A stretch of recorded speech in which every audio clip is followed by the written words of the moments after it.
what no one's talking about is the Sunni Shia fault line, and that matters here. In the West, we're so conditioned to see the Middle East primarily through one lens, right? It's like Israel versus the Arab world, but that is a very incomplete map because beneath that conflict runs a much older fracture, and that is the divide between the Sunni and the Shia Muslims. And that split dates back to the 7th century after the death of their prophet Muhammad. And the disagreement was over succession, right? Who had legitimate authority to lead the Muslim community. And in fact, the majority of terror attack victims globally are actually Muslims, with extremist groups targeting their own communities to enforce ideology or punish dissent. Sectarian violence, such as Shia versus Sunni attacks, is one pretty significant aspect that's been driven by a long-standing political and religious tension within the Muslim world. Roughly 85 to 90% of the Muslims in the world are Sunni. Only 10 to 15% are Shia. And Iran is the most powerful Shia majority state on earth. Iraq is the second. And Iran just doesn't practice Shia Islam. Its revolutionary government is built on Shia clerical authority. But surrounding Iran are predominantly Sunni-led states. Saudi Arabia, the UAE, Qatar, Bahrain, Kuwait. And these governments have long viewed Iran not as just a rival state, but as a destabilizing Shia revolutionary power trying to project military influence through militias and proxies. Just take a look at what the Saudi crown prince has to say about the Ayatollah. Iran is not a rival to Saudi Arabia. Its army is not among the top 5 armies in the Muslim world. The Saudi economy is larger than the Iranian economy.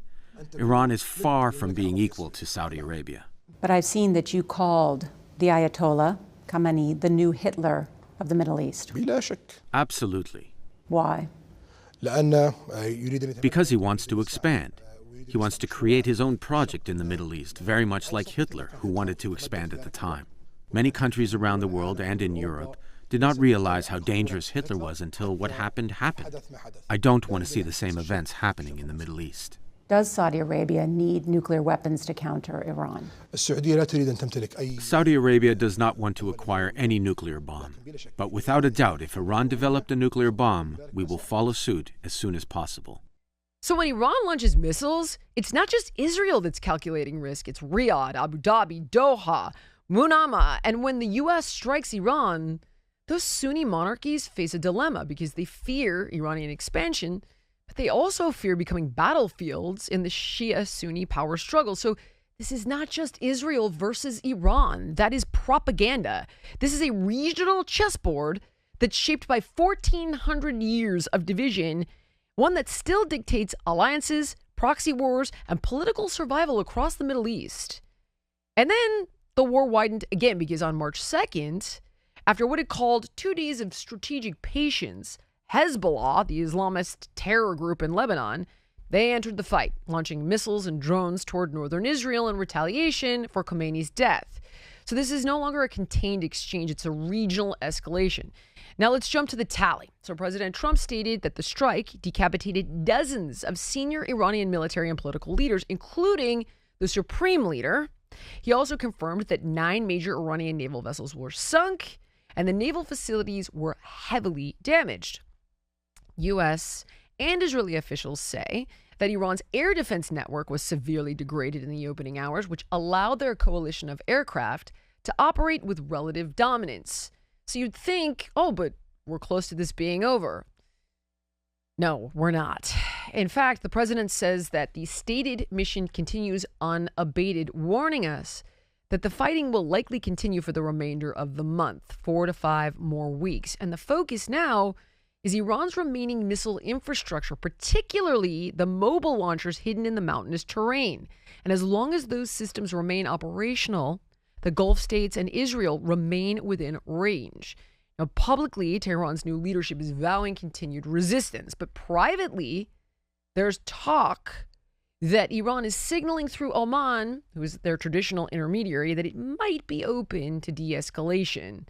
But hovering over every tactical decision is one site that cannot be miscalculated, and that's Bushehr. So unlike Natanz, which is underground and part of Iran's uranium enrichment network, Bushehr is an operating nuclear power plant. So a direct strike there doesn't simply, become a military escalation. It could trigger a radiological crisis. So this is where we stand, right? The fight at home immediately erupted with roughly half the country on board and half the country not on board. But what's arguably the most interesting is that the divide isn't actually along party lines. The Democrats have leaned heavily into whether it was legal for us to go in, shocker. The woke progressives believe it's an act of Western imperialism. I know, shocker. Libertarians and some conservatives question whether Iran was actually a threat to the West, and therefore they feel this is a betrayal of the America First agenda. All right, guys, if you like this clip and you want to watch the full episode, click here. And if you want more content like this, you can subscribe to the show by clicking here.